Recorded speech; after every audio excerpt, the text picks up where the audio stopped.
daily life and economy, the thieves among citizens look beyond the masks of violence, and these guilds reveal themselves as part of the city's lifeblood: merchants, neighbors, patrons. Babylonian thieves owned workshops, controlled slave markets, and steered the flow of grain and textiles. Their influence was woven into the very fabric of commerce, both open and hidden. Rome's collegia offered more than crime. They gave community, identity, and survival. Burial rites, funeral feasts, shared funds, all served to bind members together in a world where the state often turned a blind eye. In the smoky taverns of Sabura, men like Publius Aelius commanded respect not just with muscle, but with wit and connection.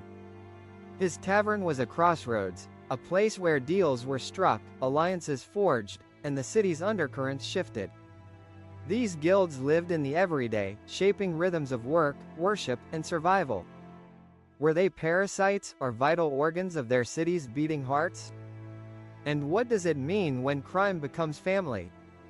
Turning points, empires' response and guild evolution. Empires rise and fall, but the shadows endure. Babylon's conquest by Assyrians, Persians, and Greeks did not end the guilds. It forced them to adapt, to hide deeper within the cracks of power. Rome's journey from republic to empire brought laws and crackdowns, yet the guilds did not vanish. Instead, they evolved, becoming political machines, shadow families, the forerunners of the mafias to come.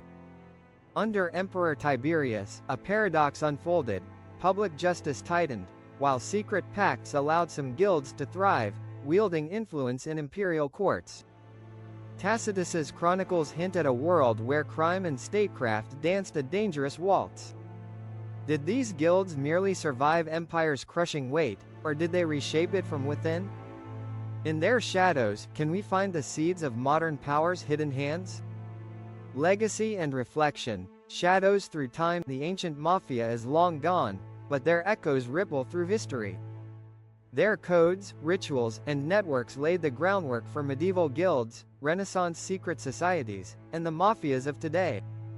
They defy easy judgment, embodying both protector and predator, lawbreaker and lawmaker. Their story reminds us that civilization is never a simple light, but a dance of darkness and order. What do these ancient shadows tell us about ourselves? That power often hides where we least expect, and that the struggle between order and rebellion is as old as cities themselves. In their whispered bargains beneath marble and stone, we hear the heartbeat of humanity's eternal quest: to belong, to rule, and to transcend. Origins of organized crime. The birth of thieves' guilds. What sparks the birth of shadow kingdoms beneath the world's greatest cities?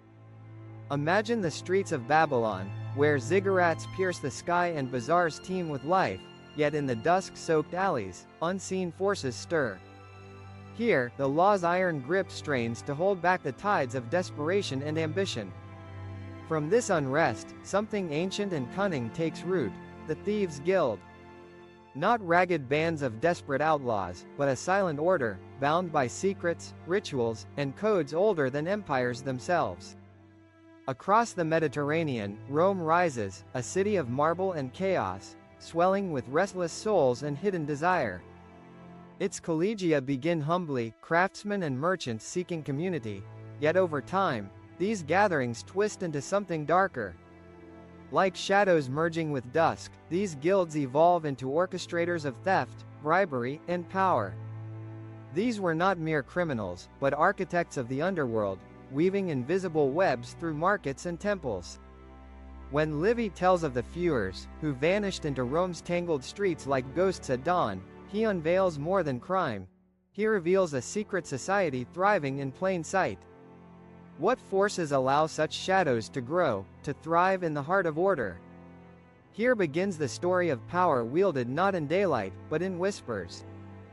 Governance in the shadows, the thieves' code and influence. How does chaos forge order?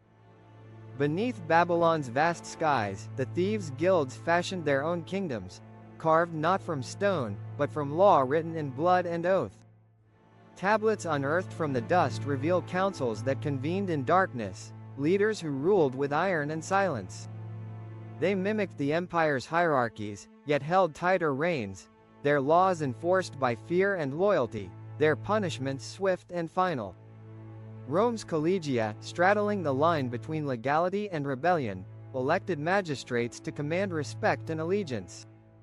They offered protection to their own, a shadow welfare no empire dared to provide. Here was a society that filled the gaps left by a distant state, an alternate power rooted in brotherhood and brutality. Gaius Cassius, a name whispered in Tacitus's fragmented pages, wielded influence not just through violence, but by controlling Rome's lifeblood, the grain. A criminal kingpin who could starve or feed the city with a nod, his power rivaled that of senators.